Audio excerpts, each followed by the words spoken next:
Today we're going to discuss the biggest narcissistic cult ever, online or offline. It's enormous. Tens of millions of participants, hundreds of millions, possibly billions, of users with access to the cult and its machinations. And I'm talking about Wikipedia. My name is Sam Vaknin. I'm the author of Malignant Self-Love, Narcissism Revisited. And I'm going to enumerate my credentials, my academic credentials right now, because it's relevant for the continuation of the video. I'm a professor of psychology and a professor of business management in the Commonwealth Institute in Cambridge, United Kingdom. I'm a former visiting professor of psychology for 5 years in Southern Federal University in Rostov-on-Don in Russia. And I'm currently a visiting professor of psychology and a visiting professor of economics in Southeast European University in North Macedonia. These are my academic affiliations. I'm an editor-in-chief of about 8 or 9 academic journals, and I am an editor, a member of the editorial board of another 100. About 1/3 of these are peer-reviewed, another 1/3 are open access. What else do you need to know? I'm on the organizing committee of well over 200 international conferences all over the world. So I know a bit about academia and research and publishing and peer review and all this. I've also worked hand in hand for several years with the Encyclopedia Britannica. So I also know a lot about encyclopedias firsthand from the inside. The best encyclopedia in human history, Encyclopedia Britannica. I mentioned all these credentials because they are super relevant to the video you're about to watch. I'm about to criticize an enterprise claiming to be an encyclopedia, a narcissistic cult masquerading as an encyclopedia, and also claiming to be an academic endeavor, equivalent of, for example, a research peer-reviewed journal. These are the claims of Wikipedia. I'm going to debunk all of them one by one, and I'm going to expose the underbelly of this seriously flawed group of people and what they're doing. I think they were the ones who first contaminated the space of information online. They were the first ones to purvey and propagate and distribute misinformation, fake news, and false information. And I think they constituted both the fundament and foundation of similar things being perpetrated by artificial intelligence chatbots nowadays, because artificial intelligence chatbots rely on content of Wikipedia. And also Wikipedia legitimized many similar enterprises in alternative media, as it's called, non-mainstream media. So Wikipedia, to cut a long story short, is the mother and father and lineage and ancestor of everything today that we see in the sphere of information. The pollution, misinformation, fake news, it all started with Wikipedia. And how do I know? I know because under the true founder of Wikipedia, Larry Sanger, I was amongst the first contributors. At the time, it wasn't called Wikipedia, because it was called Nupedia. Nupedia was Wikipedia's predecessor, but it was peer-reviewed. We had a very strict process of peer review. And then later on, Jimmy Wales took over, sidelined Larry Sanger, ousted him in effect, and converted Nupedia into Wikipedia, the crowdsourcing platform. I spent many years on and off studying Wikipedia until I completely gave up on it and moved on. Interestingly, recently, artificial intelligence chatbots are warning about Wikipedia. They cast Wikipedia as an unreliable resource. Now, mind you, artificial intelligence chatbots use Wikipedia's content overwhelmingly, but they're warning against it. They issue it with a disclaimer. Try it out for yourself. In the English version of Wikipedia, there are only 500 active editors. These are editors who make more than 100 edits a year. 500, that's all, out of 50 million registered users. It is therefore no longer a crowd-sourced resource, because 500 is not a crowd, but it is a closed, delusional, fantasy-prone cult, or in clinical terms, a shared fantasy, a narcissistic shared fantasy. Let me read to you how one of the preeminent Wikipedians presents herself. I'm saying herself because she claims to be a female and she claims to be from Montreal. There's no way to verify this. Wikipedia is utterly anonymous and does not insist on any ID documents or anything. Anyone can claim to be anything. We'll come to it a bit later. But SLP1, who claims to be a female from Quebec, Montreal, has this to say about herself. I tend to edit articles that take my fancy, and and these articles have no connection to my professional and academic background. She's proud of it. Let me read this incredible sentence by an editor of an encyclopedia. Absolutely mind-boggling, breathtakingly arrogant and impertinent sentence. I tend to edit articles that take my fancy and have no connection to my professional and academic background. Proudly said. And this is the culture of Wikipedia. It's a cult with cult leaders and arcane, obscure, deliberately obfuscating language and procedures. Far more cumbersome than any university I've ever served in, any research lab protocols that I'm aware of, any peer-reviewed journal. All these institutions accomplish research. All these institutions add to human knowledge. None of them has 1% of the mountain range of obstacles to entry, barriers to entry, that Wikipedia does. Wikipedia has become an exclusionary and xenophobic in-group, also known as cult. People who are regularly excluded, or at least moderated in every other internet community, mostly rabid narcissists, to call a spade, are welcomed, no questions asked, by this wannabe self-styled encyclopedia. And then they rise to the top within this narcissistic cesspool. Let's go back to history. Go back a few steps. There's nothing new about the collaborative model that is Wikipedia. Before the age of Gutenberg, copyists, usually found in monasteries, in scriptoria, used to add their notes and comments to the text that they were copying as they went along, without indicating which is the original and which are their own contributions.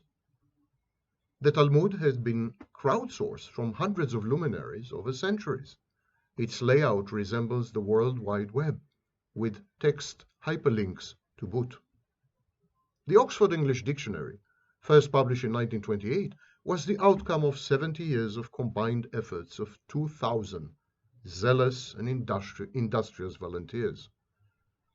The difference between Wikipedia and the Oxford English Dictionary is that the latter appointed editors to oversee and tutor these teeming hordes of wannabe scholars.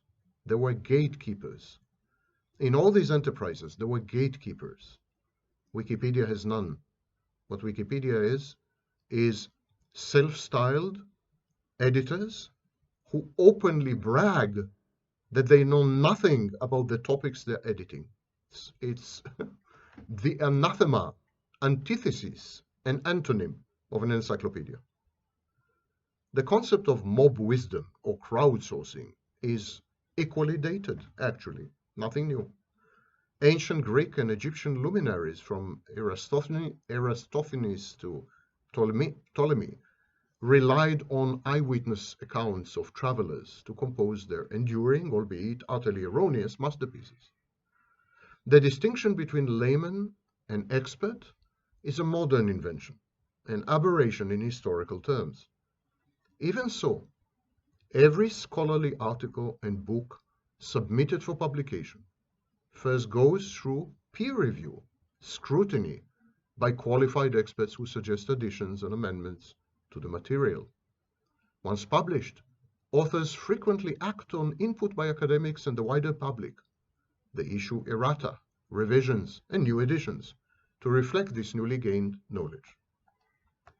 Here's what Jonathan Citrain had to say in The Internet is Rotting, published in The Atlantic, June 30th, 2021. Before today's Internet, the primary way to preserve something for the ages was to consign it to writing. First on stone, then parchment, then papyrus, then 20-pound acid-free paper, then a tape drive, floppy disk, or hard disk platter, and store the result in a temple or a library, a building designed to guard it against rot, theft, war, and natural disaster. This approach has facilitated preservation of some material for thousands of years. Ideally, there would be multiple identical copies stored in multiple libraries so that the failure of one storehouse wouldn't extinguish the knowledge within. And in rare instances in which the document was surreptitiously altered, it could be compared against copies elsewhere to detect and correct the change, kind of blockchain, early prototypical blockchain technology, a distributed ledger, if you wish. Wikipedia differs from traditional outsourcing in that it is indiscriminate. The qualifications, education, experience, and credentials, expertise of its contributors are frequently ignored or even derided and decried. Wikipedia is thus subject to the tyranny of the often narcissistic user or the community and their weapons. Arbitrary editing is weaponized. Arbitrary ball or hatchet reversions of texts, malicious smears, impersonation, sock puppetry, and other underhanded tactics. Wikipedia is a meritocracy of passive aggressiveness. The more ego-driven you are, the more passive-aggressive you are, the more likely you are to rise to the top. 6 cardinal and in the long-term deadly sins plague Wikipedia. What unites and underlies all its deficiencies is simple. Wikipedia dissembles about what lies about what it is and how it operates. It is a self-righteous confabulation, and its success in deceiving the many attests not only to the gullibility of the vast majority of netizens, but to the public relations savvy of its slick operations. So let's start to unravel Wikipedia. Number 1, Wikipedia is opaque and encourages recklessness. The overwhelming majority of contributors to and editors of Wikipedia remain anonymous or pseudonymous throughout the process. Anyone can register, and members' screen names, handles, mean nothing and lead nowhere. And so no one is forced to take responsibility for what he or she adds to the encyclopedia or subtracts from it. This amounts to an impenetrable smokescreen. Identities can rarely be established, and evading the legal consequences of one's actions or omissions is easy. As the exposure of the confabulated professional biography of Wikipedia arbitrator SJ in March 2007 demonstrates, some prominent editors and senior administrators probably claim fake credentials as well, or, as we have seen in the case of SLP1, brag about not having any credentials whatsoever in the articles, in the topics, with regards to the topics that they're editing. A software tool developed and posted online in mid-2007, a wiki scanner, unearthed tens of thousands of self-interested edits by contributors as diverse as the CIA, the Canadian government, and Disney. This followed in the wake of a spate of scandals involving biased and tainted edits by political staffers and pranksters. Everything in Wikipedia can be, and frequently is, edited, rewritten, erased, reverted, re-reverted, undone, and you name it. And this includes the talk pages, and even to my utter amazement, in some cases, the history pages. In other words, one cannot gain an impartial view of the editorial process by sifting through the talk and history pages of articles, most of which are typically monopolized by fiercely territorial editors who shoo off anyone who dares to try to contribute to their articles. History, not unlike in certain authoritarian regimes, is being constantly rejigged on Wikipedia. Problem number 2. Wikipedia is totalitarian, not democratic, or even anarchic. Wikipedia is not an experiment in online democracy, but a form of pernicious populist authoritarianism. Wikipedia has been the harbinger of many things we are seeing today all over the world. Populism, authoritarianism, strong-arm tactics, censorship, fake news, misinformation. All these were the foundations of Wikipedia. These are not bugs, these are features, structural features, procedural features.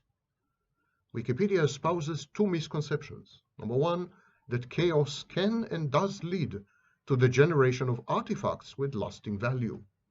Number two, that knowledge is an emergent mass phenomenon.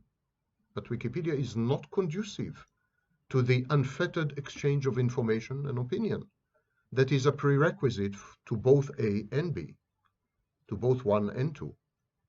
Wikipedia is a war zone. It's a battlefield where many fear to tread. Wikipedia is a negative filter. And this leads to the next point. Might is right editorial principle. Lacking quality control by design, Wikipedia rewards quantity. The more one posts and interacts with others, the higher one's status within the community, within the cult, both informal status and formal status. In the Wikipedia planet, authority is a function of the number of edits, no matter how frivolous. In other words, if you add 80,000 commas to articles, you rise to the top. Wikipedia even has an elaborate structure of medals and rewards and ribbons, and which is very reminiscent of Soviet Russia. The more aggressive or even violent a user is, the more prone to flame, bully, and harass, the more inclined to form coalitions with like-minded trolls, the less of a life this user has outside Wikipedia, the more they are likely to end up being administrators and top editors.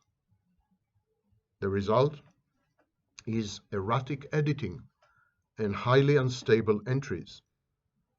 Many entries are completely rewritten, not to say vandalized, by a handful of power-hungry narcissistic editors and administrators on a permanent ego trip. Contrary to advertently fostered impressions, the Wikipedia is not a cumulative process. The text of Wikipedia goes through dizzyingly rapid and oft-repeated cycles of destruction, and the initial contributions are at times far deeper and more comprehensive than later so-called edited editions of the same. Entries are written, totally demolished, rewritten, totally reverted, destroyed, written again, time and again, and there's never consensus, there's never stability, it leads nowhere. You can see the traces of these edit wars in the talk pages and the history pages, the ones that are not censored, at least. Wikipedia is misrepresented as an open source endeavor. Nothing can be further from the truth. Open source efforts, such as Linux, involve a group of last instance decision makers.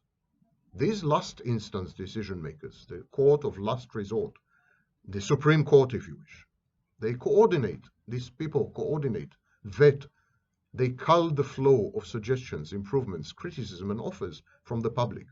They are gatekeepers. Open source communities are hierarchical, not stochastic, and never autocratic like Wikipedia. Moreover, it is far easier to evaluate the quality of a given snippet of software code than it is to judge the truth content of an edit to an article, especially if it deals with soft and fuzzy topics, which involve the weighing of opinions and the well-informed exercise of value judgments.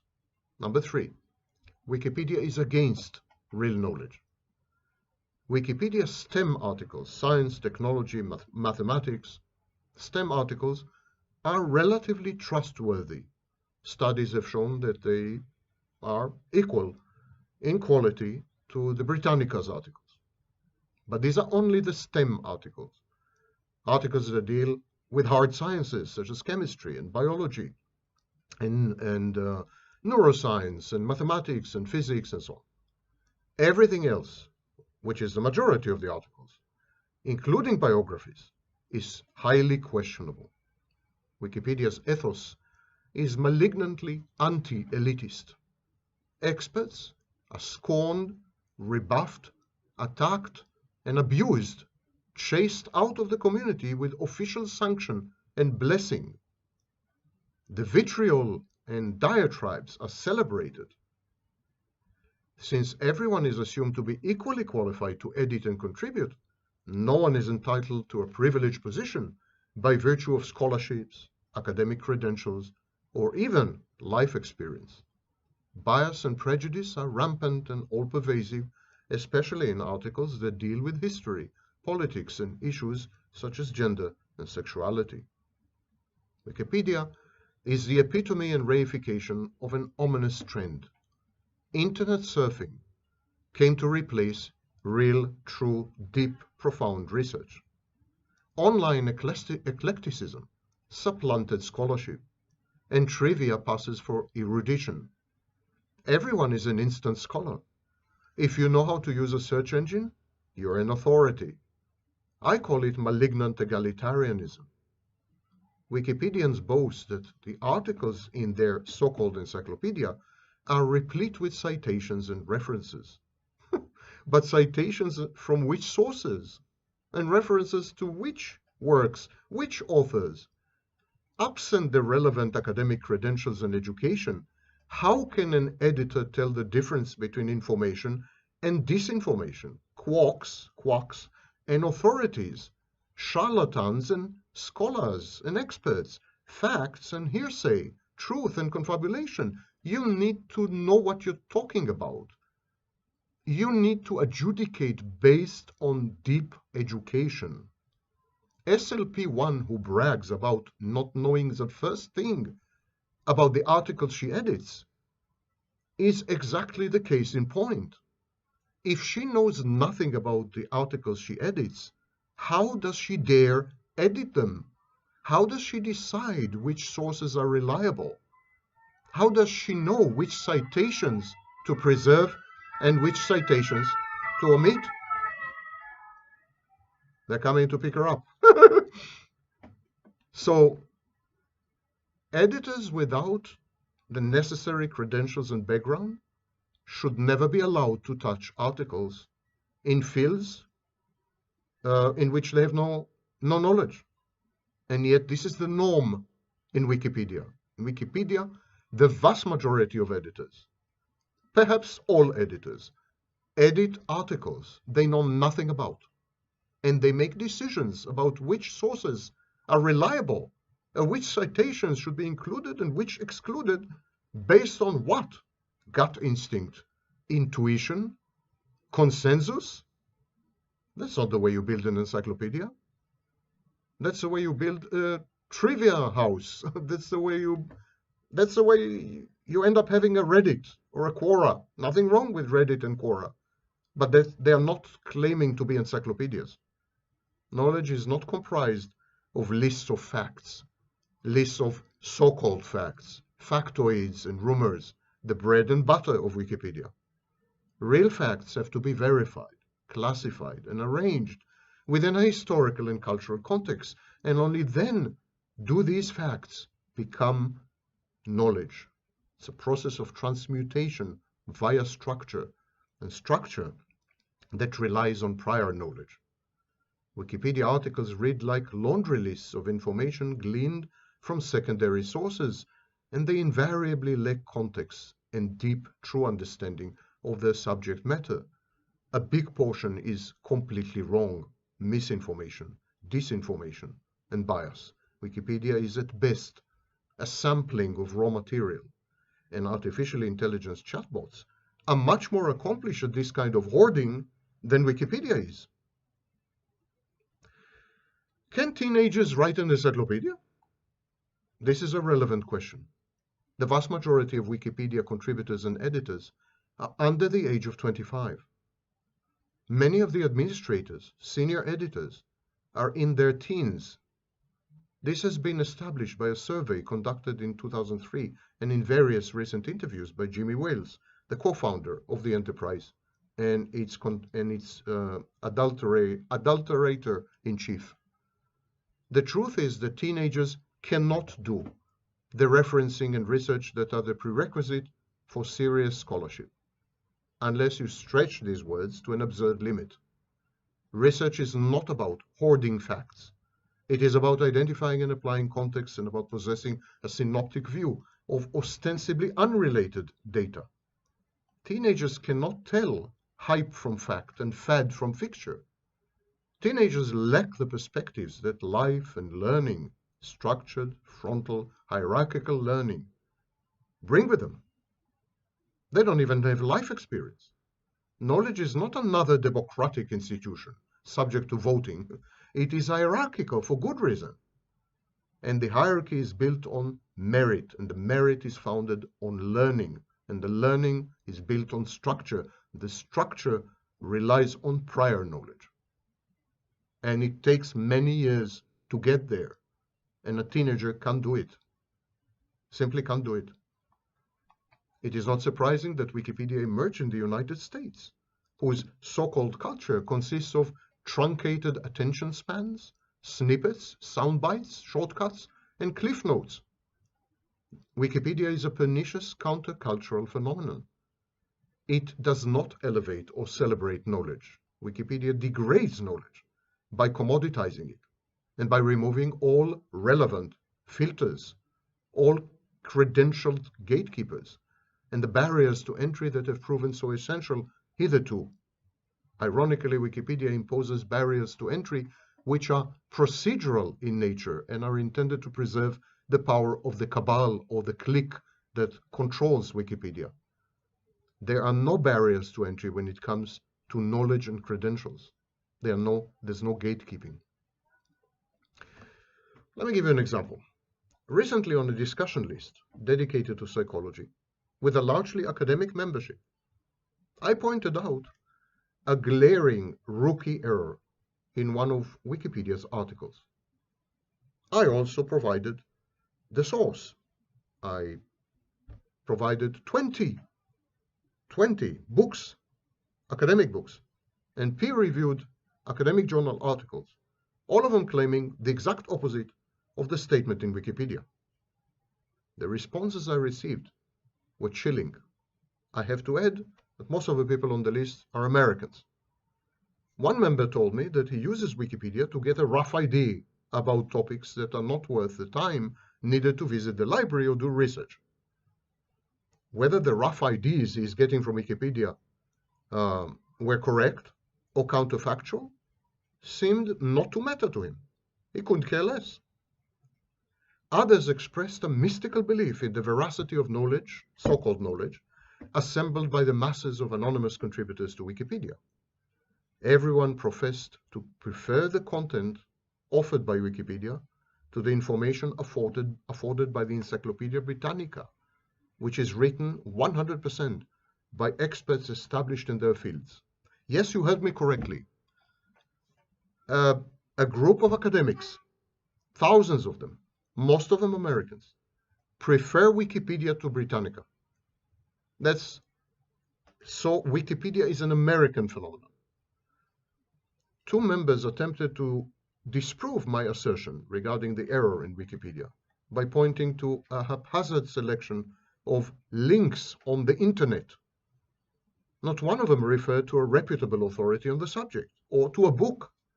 Yet, based largely on Wikipedia and a sporadic trip in cyberspace, they felt sufficiently confident to challenge my observation, which was supported, as may I remind you, virtually by all leading luminaries in the field. Now, there are Wikipedias in other languages, but they are nowhere near the English Wikipedia, which is 100% an American phenomenon. These gut reactions by academics mirror Wikipedia's editorial process. To the best of my knowledge, none of my respondents on the forum was qualified to comment on the particular topic, actually. None of them held a relevant academic degree. But in my comment, I strove to stand on the shoulders of giants. I didn't claim to be an authority. I claimed that others are authorities. I spotted an error. But my correspondents explicitly and proudly refused to do so as a matter of principle. They trusted the wisdom of the masses, wisdom of a crowd. This may reflect the difference in academic traditions between the United States and the rest of the world. Members of individualistic, self-reliant, and narcissistic societies inevitably rebel against authority. They are contumacious. They tend to believe in their own omnipotence and omniscience. This culminated in the United States with the MAGA movement and the far-right and conservative movement. Conversely, the denizens of more collectivist and consensus-seeking countries and cultures are less sanguine, less grandiose, and more willing to accept teachings ex cathedra. I didn't say that. Theodore Millen said it, a great scholar and an undisputed authority on personality disorders. He suggested that narcissistic personality disorder is a limited American phenomenon. Number 4, Wikipedia is not an encyclopedia. End of story. Truth in advertising is not Wikipedia's strong suit. It presents itself egregiously as an encyclopedia. Yet at best, it is a community of users who exchange eclectic so-called information on a regular and structured basis. Wikipedia is way closer to Reddit or Quora than to the Britannica, I'm sorry to say. This deliberate misrepresentation snags most occasional visitors who are not acquainted with the arcane ways of Wikipedia and trust Wikipedia implicitly and explicitly to deliver facts and well-founded opinions. May I add that most people have never been exposed to a real encyclopedia. Real encyclopedias are extinct by now. There is a lot Wikipedia can do to dispel such dangerous misconceptions about itself. For example, it could post disclaimers on all its articles, and not only on a few selected pages. That it chooses to propagate the deception, that it keeps telling people that it is an encyclopedia, renders it the equivalent of an intellectual scam, a colossal act of con artistry. It also pays, of course. Wikipedia and Wikimedia rely on millions in donations, and they are tax exempt in the United States. Quite a business. Wikipedia thus retards genuine learning by serving as the path of least resistance and as a substitute to the real thing. Edited, peer-reviewed works of reference are ignored. High school and university students now make Wikipedia and artificial intelligence not only their first, but their exclusive research destination. It's far easier than bothering to go to the library or trawling through a 700-page book. Moreover, Wikipedia's content is often reproduced on thousands of other websites without any of Wikipedia's disclaimers and without attribution or identification of the source. The other day I visited a website proffering a free encyclopedia. Excited, I clicked on it. It was a mirror of Wikipedia, but without anything to indicate. that it is not a true, authoritative, peer-reviewed encyclopedia. The origin of the articles, Wikipedia, was not indicated clearly. It could have been different. Consider, for instance, the online and free Stanford Encyclopedia of Philosophy, or even the Internet Encyclopedia of Philosophy. Each entry is written by an expert, but is frequently revised based on input from members of the public and other experts. The Stanford Encyclopedia of Philosophy and the Internet Encyclopedia of Philosophy combine the best elements of Wikipedia, feedback-driven evolution of the articles, with none of Wikipedia's deficiencies. But it's not a commercial enterprise, so who cares? Even the Encyclopedia Britannica has implemented a crowdsourcing model, but it is curated by scholars. And there are other online projects, such as Citizendium and Scholarpedia, which are far more reliable than Wikipedia.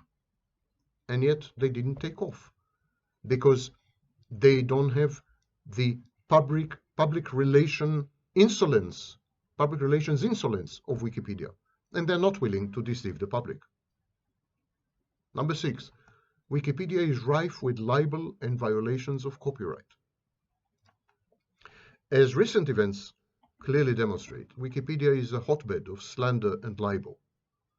It is regularly manipulated by interns, political staffers, public relation consultants, marketing personnel, special interest groups, political parties, business firms, brand managers, and countries, others with an axe to grind.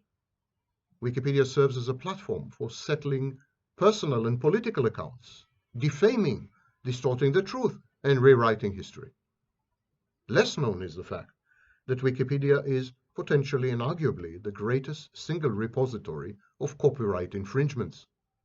A study conducted in 2006 put the number of completely plagiarized articles at 1% of the total. Books, from the Diagnostic and Statistical Manual through David Irving's controversial work, are regularly ripped off, and sizable chunks are posted in various articles with and without attribution. That applies to articles online as well. They're copy-pasted into Wikipedia without permission. Wikipedia resembles P2P networks, such as the first incarnation of Napster.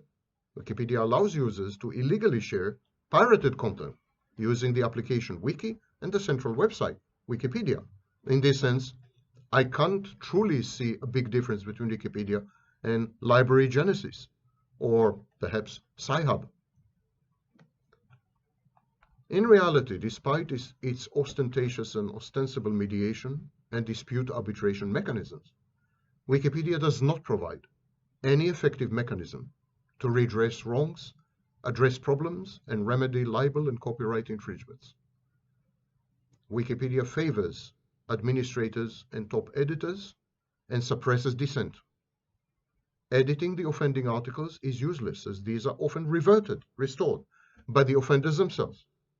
Even when wrongs are righted, the libel, for example, persists in the talk pages. Wikipedia has been legally shielded from litigation because hitherto it enjoyed the same status that bulletin board services and other free-for-all communities have. It's like a social medium, the same status like Meta or Twitter. In short, there is no editorial oversight exerted. No legal liability arises. Wikipedia's claim is that the articles are not edited. There's no oversight. That it's a free-for-all. It's a forum, and so there's no legal liability to the host, even in cases of proven libel and breaches of copyright.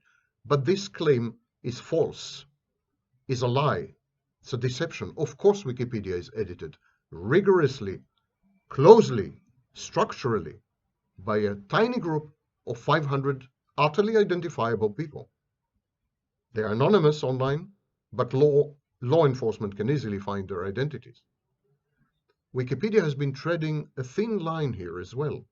Anyone who ever tried to contribute to this so-called encyclopedia discovered soon enough that it is micromanaged by a cabal of about 500 administrators, not to mention Wikimedia's full-time staff, fueled by millions of dollars in public donations.